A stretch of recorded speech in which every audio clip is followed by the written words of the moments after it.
सरकार ने पंजाब में सरकार आते ही डेली मजदूरों को परमानेंट कर दिया। आप क्यों नहीं कर रहे पिछले 5 साल से? हमने 12,000 बिजली के कर्मचारियों को परमानेंट करने के ऑर्डर दिए हैं।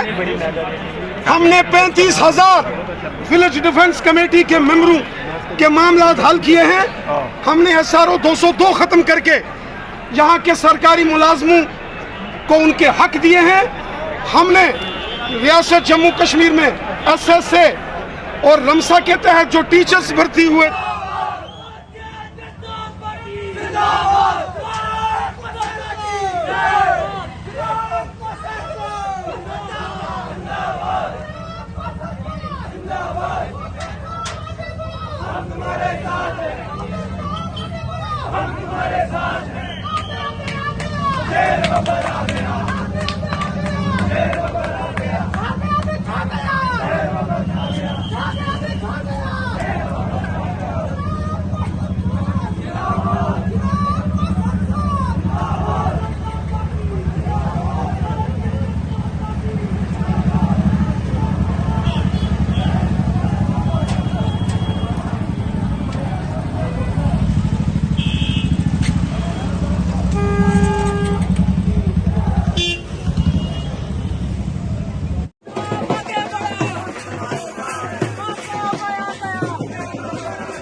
इस्माइल को ज्वाइन करें।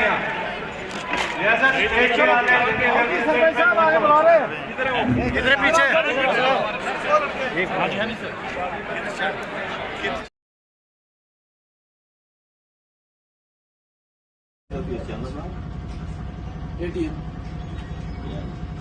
अस्सलामुअलैकुम व आदाब नाजरीन, आप देख रहे हैं ATN न्यूज। मैं हूं किफायतुल्लाह सैद। आज आपने मेरा जो टाइटल है वीडियो का, इसमें देखा होगा पहला मुस्लिम चेहरा डोडा से।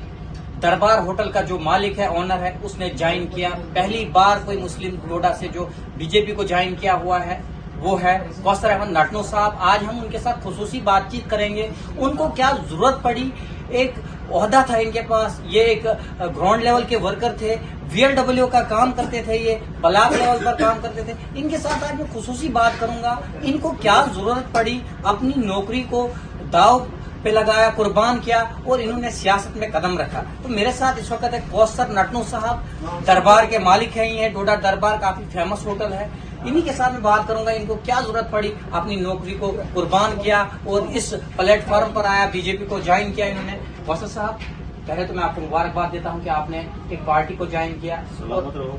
मुझे इस चीज का अफसोस हो रहा है कि आपके पास नौकरी थी, आपने उसको छोड़ा। क्या वजह रही? मुझे तो अफसोस नहीं हो रहा है। क्या वजह रही आपने नौकरी को छोड़ दिया? नौकरी को मैंने छोड़ दिया, नौकरी सरकारी नौकरी को छोड़ दिया, तनख्वाह के लिए छोड़ दिया। बाकी नौकर तो मैं हूँ लोगों की नौकरी करने के लिए जा रहा हूँ।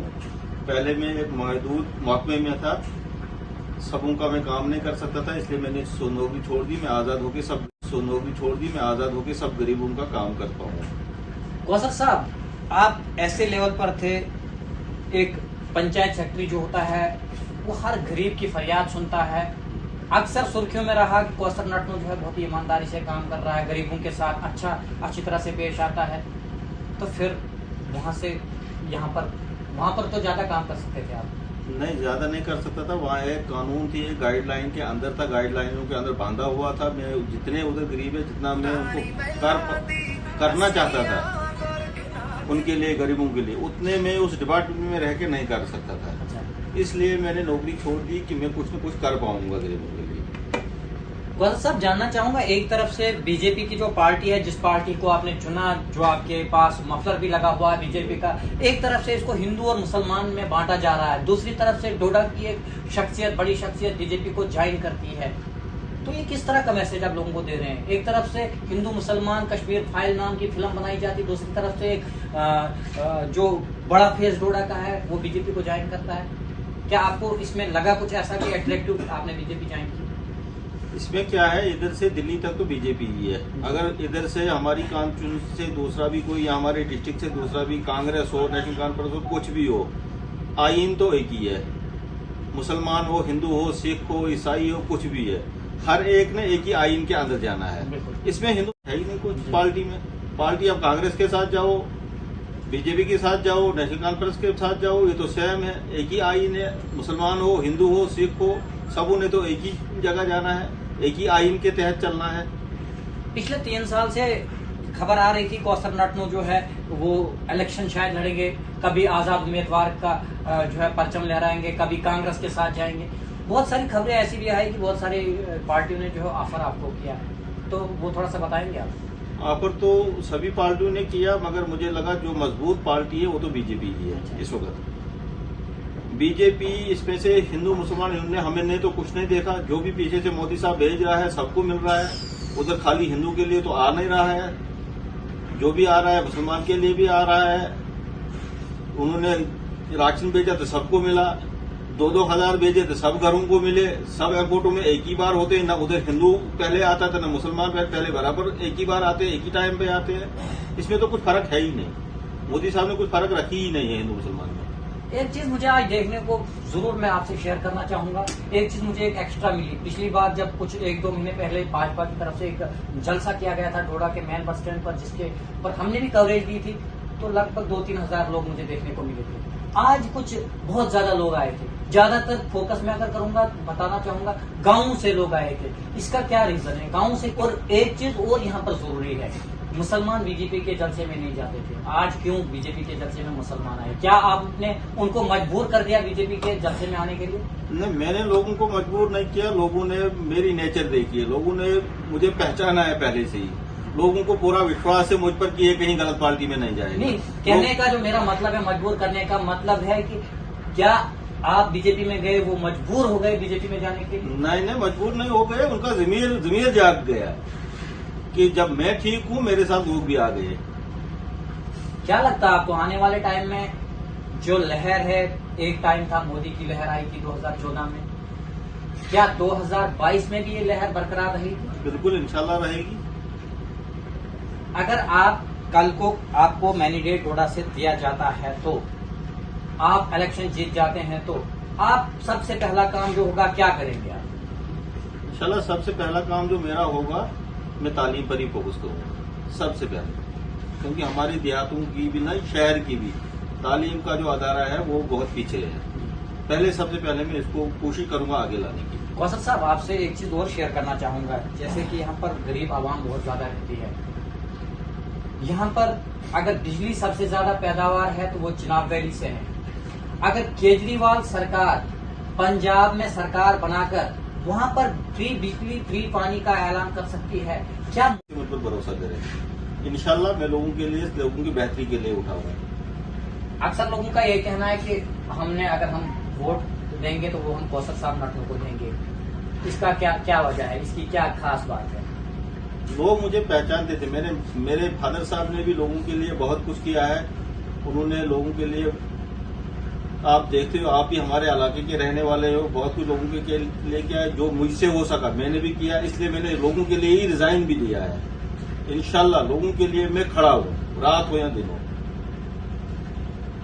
ये थे कौसर साहब नटनू, इनके साथ बात हुई, काफी अच्छी बात हुई। इन्होंने एक इंस्टीट्यूट लिया है, बीजेपी में ज्वाइन किया है। इनके साथ जो है काफी मुद्दों के ऊपर बात हुई।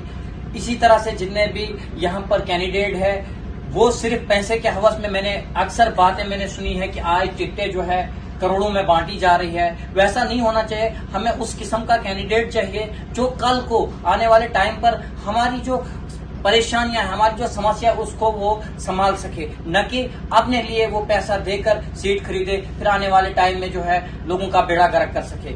मेरे साथ रहने के लिए बहुत बहुत शुक्रिया। देखते रहे इसी तरह ATN न्यूज। खुदा हाफिज। फिर मिलूंगा आपके साथ।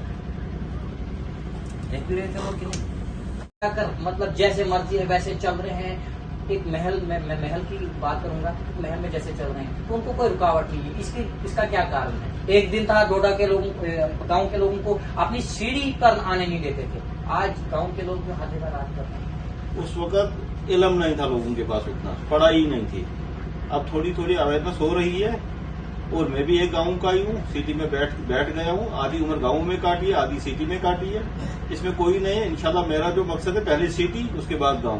पहले सिटी को स्मार्ट बनाऊंगा, उसके बाद गांव को स्मार्ट बना दूंगा। जिस तरह जम्मू में सिटी के स्मार्ट सिटी के बोर्ड लगे, तब इधर भी लग जाएंगे इंशाल्लाह, बिल्कुल लग जाएंगे। अगर मैं जीत गया, सबसे पहले डोडा सिटी को स्मार्ट बना दूंगा। नाजरीन, आप देख रहे हैं एक स्पेशल इंटरव्यू कौसर अहमद नटनू साहब के साथ, जो कि बीजेपी के साथ इन्होंने पहला मुस्लिम चेहरा डोडा से जिन्होंने ज्वाइन किया है और इनके सपने जो है बहुत ही बुलंद है। इनका कहना है अगर मैं इलेक्शन यहां से जीत जाता हूं तो पहले एजुकेशन का जो इंफ्रास्ट्रक्चर है उसको ठीक करने की कोशिश करूंगा। उसके बाद जो मेरा दूसरा निशाना है वो बिजली पानी फ्री के ऊपर होगा। तीसरा निशाना जो है वो डेली विजर के ऊपर होगा। तो बहुत बहुत मुबारकबाद हम आपको देते हैं। फिर से लोगों के लिए क्या मैसेज रहेगा? लोगों ने आपको जो है 24 घंटे पहले आपने नौकरी अपनी छोड़ दी और 24 घंटे में ही जो हजारों की तादाद में लोग आपके पास पहुंच गए। लोगों के लिए मैसेज यही है, लोग मुझ पर जैसे आज तक भरोसा करते थे वैसे मुझ पर भरोसा करें इंशाल्लाह। वहां पर फ्री बिजली फ्री पानी का ऐलान कर सकती है। क्या मोदी सरकार जम्मू कश्मीर में जिस तरह दावा कर रही है कि हम 55 के पार जाएंगे, अगर यहाँ पर ये 55 के पार जाते हैं, आप उसमें एक नुमाइंदे होंगे, क्या यहाँ पर भी वो बिजली पानी फ्री मिल सकती है लोगों को कि नहीं? बिल्कुल मिल सकती है, बिजली भी पानी भी। उसके साथ साथ हर घर में हर महिला को 18 साल के ऊपर 1-1 हजार भी मिलेगा। ऑलरेडी मोदी साहब 2-2 हजार तो दे ही रहे हैं हर घर में। सब कुछ हो जाएगा इंशाल्लाह। पानी बिजली फ्री हो जाएगी। यहाँ पर जिस तरह मैंने रैली में देखा, रविंद्र राणा जी ने कहा कि हम बिजली फ्री करेंगे, मगर जो बिजली को चलाने वाले हैं, जो पानी को चलाने वाले हैं, उनके घर में लाले पड़ रहे हैं, उनको खाने के लाले पड़ रहे हैं। मैं डेली विजर की बात कर रहा हूँ। क्या उनके लिए भी आपका जो एरिया है, जिस कॉन्स्टिट्यूंसी आप इलेक्शन लड़ रहे हैं, इसमें कम से कम 15,000 के आसपास डेली विजर जो है सफर कर रहे हैं, 15,000 लोग, क्या उनके लिए कोई अच्छा संज्ञान होगा? बिल्कुल जनाब, इलेक्शन से पहले डेली वेजरों का हो जाएगा। वो इलेक्शन से पहले हो जाएगा डेली वेजरों का। ये इलेक्शन से पहले हो जाएगा कि बाद में हो जाएगा? रविंद्र राणा ने कहा कि इलेक्शन के बाद हो जाएगा। वो फ्री हो जाएगी बिजली इलेक्शन के बाद। अच्छा, फ्री हो जाएगी बिजली और पानी इलेक्शन के बाद फ्री हो जाएगी गरीबों को, सबको। अच्छा। अलबत्ता डेली वेजरों की बात लगी है, दिल्ली तो पूरी बीजेपी लगी है डेली वेजरों के साथ। इंशाल्लाह वो इलेक्शन से पहले हो जाएगा। अच्छा, बात करना चाहूंगा डोडा के हवाले से। एक टाइम था यहाँ पर गांव और शहर की बात की जा रही थी। कुछ लीडर कहते थे कि ये गांव वाले हैं, इनको रहने दो, ये गांव वाले हैं। आज ये गांव वाले, बहुत बड़ा होटल है डोडा का दरबार। सर, ये जो आज यहाँ का दौरा था, इसके बारे में थोड़ा सा बताएं, किस तरह का दौरा था ये? पूरे जम्मू कश्मीर के अंदर इस वक्त भारतीय जनता पार्टी की जबरदस्त लहर चल रही है। मोदी साहब ने जिस तरीके से जम्मू कश्मीर के हर शख्स का भला किया है, वो हिंदू हो या मुसलमान हो, सिख हो या ईसाई हो, पहाड़ का हो या मैदान का हो, गुजर, बकरवाल, गद्दी, सिप्पी, पहाड़ी कबीले के लोग, जम्मू के डोगरे हो या कश्मीर के लोग हो, डोडा, किश्तवाड़, रामबन हो या रजौरी, पुंछ हो, मोदी साहब ने सबका साथ, सबका विकास और सबका विश्वास, इस मिशन के साथ जो काम किए हैं, उसी का परिणाम है कि आज जम्मू कश्मीर के कोने कोने में आज भारतीय जनता पार्टी के झंडे बुलंद हैं। आज जम्मू कश्मीर के हर घर में भारतीय जनता पार्टी का झंडा शान से लहरा रहा है। और ये जो डोडा के अंदर ये जो लोगों के जज्बात हमने देखे, जो जज्बा, जुनून, जोश भारतीय जनता पार्टी के लिए, और किश्तवाड़ में और रामबन में जो जोश और जुनून बीजेपी के लिए हमने देखा, मैं पूरे विश्वास और यकीन के साथ कहता हूं कि आने वाले दिनों में जो रियासत जम्मू कश्मीर में सरकार बनने वाली है, वो भारतीय जनता पार्टी की सरकार बनेगी।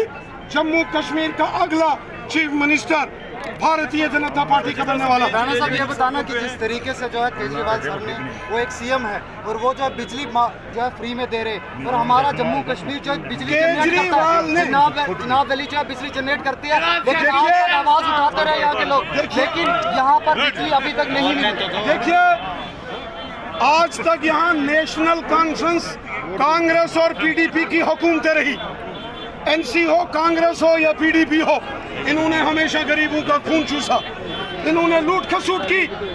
और हमें यकीन है कि जब भारतीय जनता पार्टी की आने वाले असेंबली इलेक्शन के बाद यहाँ सरकार बनेगी, आने वाले 8 साल हम जम्मू कश्मीर के लोगों को उन्होंने फ्री बिजली, गरीब लोगों को फ्री पानी और यहाँ की महिलाओं को और बच्चों को महीने का 1,000 रुपया देंगे, गरीबों का भला करेंगे। जिस तरीके से मोदी साहब आज गरीबों का, मजदूरों का, किसानों का, गांव का, शहर के, पहाड़ के, मैदान के, हिंदू, मुस्लिम, सिख, ईसाई सबका भला कर रहे हैं, उसी प्रकार जम्मू कश्मीर में हमारी हुकूमत बनते ही ये सारे कानून यहाँ लागू करेंगे और लोगों का भला करेंगे। सर, केजरीवाल सरकार ने पंजाब में सरकार आते ही डेली वेजरों को परमानेंट कर दिया, आप क्यों नहीं कर रहे पिछले 5 साल से? हमने 12,000 बिजली के कर्मचारियों को परमानेंट करने के ऑर्डर दिए हैं। हमने 35,000 विलेज डिफेंस कमेटी के मेंबरों के मामला हल किए हैं। हमने SRO 202 खत्म करके यहाँ के सरकारी मुलाजमों को उनके हक दिए हैं।